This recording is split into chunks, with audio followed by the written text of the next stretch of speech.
Hey everyone, welcome to Reddit Readout. Today we are checking out AmItheA whole. Story 1. AITA for moving out of my mother's house. My 14F, mum, 56F, has breast cancer. She was diagnosed in February and didn't tell me until late March, although I already knew. My mum and I don't have a good relationship. My parents split up when I was 4 and I got to stay with my dad 2 nights a week. I have anxiety and depression, and I knew that staying at her house would make both of those things worse, but I decided to stay. It's been just over 2 months since she started chemo and things have gotten progressively worse since then. Last week, she nearly reversed the car into me and laughed about it. On Monday, she came back from chemo expecting me to have cooked for her, not knowing what time she'd be back. I hadn't done it. She had texted and called me, but my phone is on Do Not Disturb and I wasn't using it, so I couldn't see her messages. She screamed at me, calling me a selfish b*tch. She uses stuff like that to describe me often, but I'd had enough and told her I was going to stay with my dad.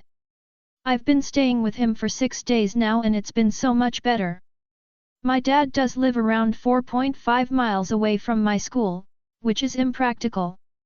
My mum has threatened to kick me out multiple times, and has kicked me out once. I came out to her as bi last year and straight away she told me it was just a phase. My dad took me to see her today so I could get some clothes. It seemed she was under the impression I would be staying overnight with her, but it was just to pop in. She called me a selfish cow and shouted at Boda and my dad. She wants me to move back in, but the way she is treating me makes it less and less likely to happen. My granny died last year, and I made so many sacrifices to support her through that, but now that I finally put myself first I'm being punished for it. Seeing her today made me feel like I am the worst person in the world and the idea of going back terrifies me. Story 2. AITA for not making an effort for my boyfriend's birthday. We have been together 4 years, and usually for his birthday, I coordinate a big party with our friends, but this year I decided not to. We welcomed our daughter and between looking after her and going back to work, I just didn't have the energy to properly plan a party, so instead cooked his favorite food for dinner, and while we were eating he said, "Is that it?" I was really upset about this and tried explaining how his comment had upset me, but he accused me of trying to ruin his birthday. I am by no means a talented cook, and I asked his mom for the recipe and had to get ingredients from a grocery store quite far to us, which required a lot of effort. I am not sure if I am blowing this out of proportion by being upset at him, but I just don't feel he appreciates what I did for him. Story 3. AITA for kicking out of the house my husband's aunt who criticized my bond with my cat after having a baby. Hey everyone, I find myself in need of some judgment since my family is divided and I still think I'm not the I'm looking for your honest opinions to help me assess if I was in the wrong here. I'm a woman in my late 20s, and I recently became a mother. I have been absolutely loving every aspect of motherhood. Alongside my newfound role as a mom, I have a cherished cat whom I have always shared a deep bond with. Even after the arrival of my baby, I have made it a point to continue involving my cat in our family life. We still go on little walks together around the garden, just the 2 of us, and I make sure to spend quality time snuggling and bonding with her. I also love how much my girl loves and cares for the baby. During a visit from my husband's family, his aunt decided to share their unsolicited opinion with me. It was kinda out of the blue. My cat is shy with people, so she was in my room looking through the window. When she wants my attention she makes a particular meow. Husband told me and I went to check on her. After I came back his aunt started going on about how having a cat around my baby could potentially be dangerous and implied that I should shift my focus away from my cat.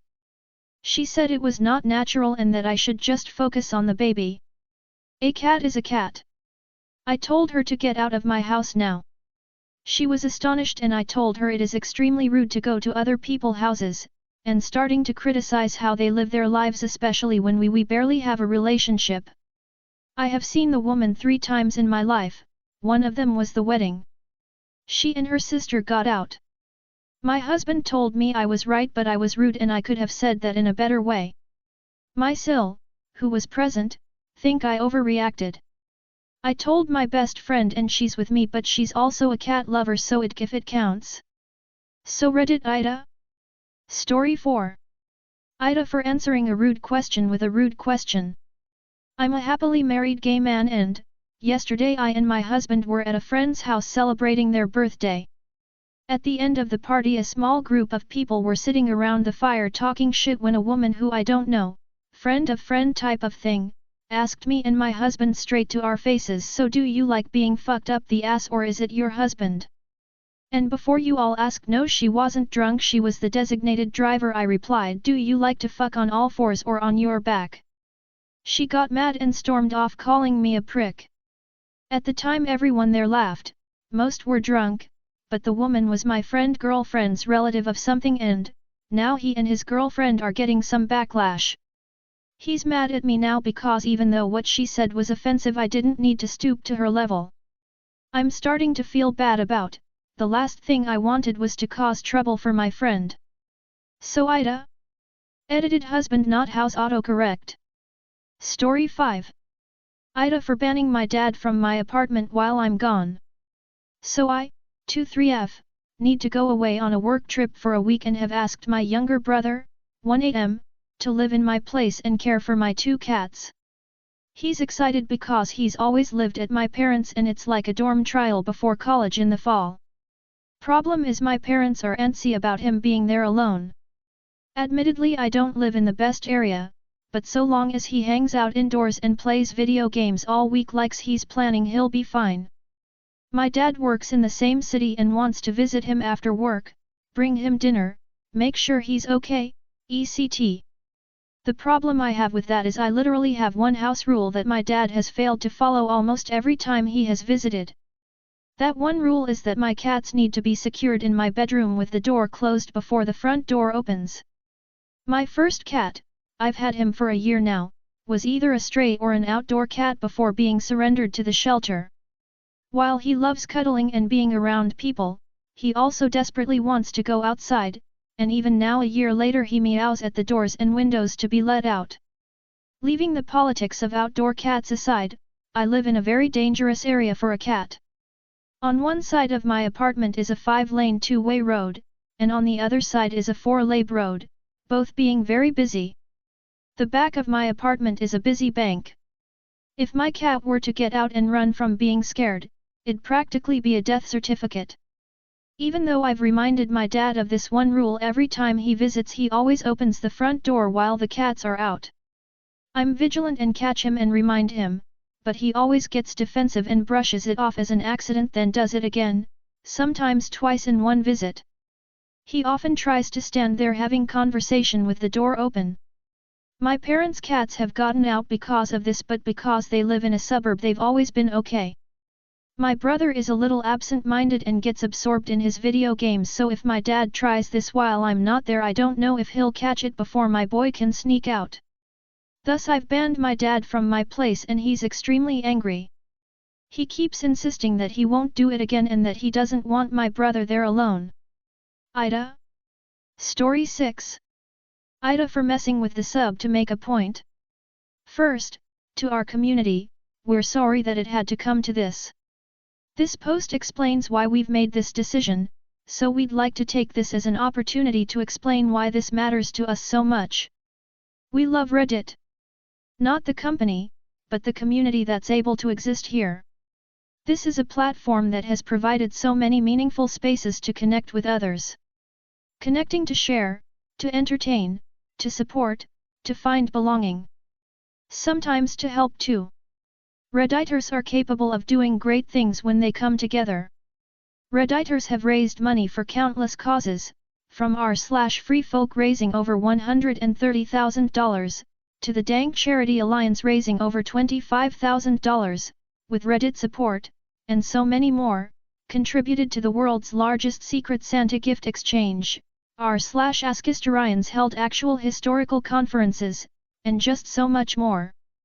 To see the positive impact you, the users of this community, have had on people, look no further than updates where those that have posted share that firsthand.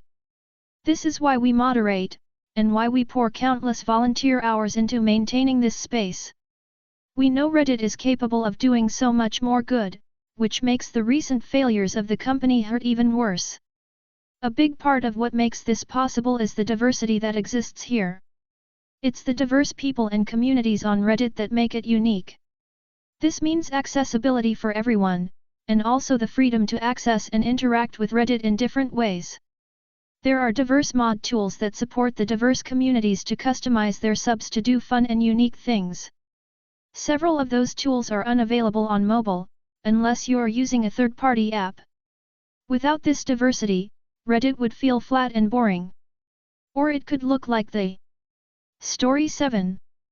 AITA for treating my GF like a child.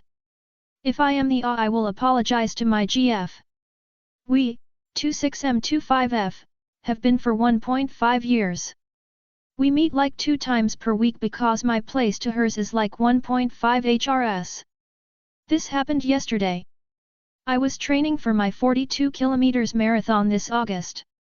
Halfway through the training I got a call from my GF. It's kind of annoying because it disrupts my breathing rhythm. She knew about my training. I told her not call me during training unless it's something important. She said she is bored. I got even more annoyed when I heard that. Really my bad. She said she called her friends and mom but nobody answered. That's why she called me. This is the part of the conversation that triggered her. Me, if you are really bored, then find something you enjoyed doing. What are you doing now? GF, daydreaming. Me, then go do something you like doing. GF, going out with friends. Ha ha ha ha. Me, going out with friend is not really hobby. You are depending on others to entertain you when you are bored. Go find something you enjoy doing alone. Then, she said I am treating her like a child and belittle her. I texted her after my training. She would only answer me yes/no or up to you. Did I go too far? AITA? Story 8. AITA for telling my former sil she is being unfair. I, 33F, have a niece Emma, 14F, from my late brother Leo. Her mother Nancy, 38, remarried 3 years ago and has a stepdaughter Kay who's also 14. I'm not rich but I'm doing quite well financially. As Emma's only living paternal relative, I have set aside money to take care of her. This is mostly in the form of paying for Emma's violin and language lessons, something Leo started. Nancy works but can't afford these lessons on her own. Her husband also works but he has to pay child support for Kay's half-siblings, from the marriage prior to Kay's mother, so I don't expect much from him. I never really bought Emma expensive gifts as I know that will create resentment with Kay. For birthdays and Christmas I usually give books and school-related stuff. Boring, I know, but Emma is studious and she loves them. However, this summer, as a reward for making the highest honor roll at her school, I decided to take Emma on a vacation with me to Japan. My workplace sent me over there for some QC and then I took vacation time after. Emma stayed with me and my assistant took care of her when I was busy. It was a great 2 weeks. We returned home happy with plenty of souvenirs for Emma's family. A couple days ago Emma called me, upset. Every summer her family goes on a family trip together for a week or so. This summer, however, Nancy and her husband decided not to go and used the money set aside for the trip to redecorate Kay's room instead, claiming that Emma already has her getaway in Japan with me. Nancy told Emma they will do her room next summer. I called and told Nancy she wasn't being fair in how she treated Emma. Nancy told me that Kay wasn't lucky enough to have some rich aunt taking care of her needs so she was trying to even things out for Kay. I thought that reasoning was BS but Nancy said I was spoiling Emma. AITA? That's all for today. Please don't forget to like and subscribe.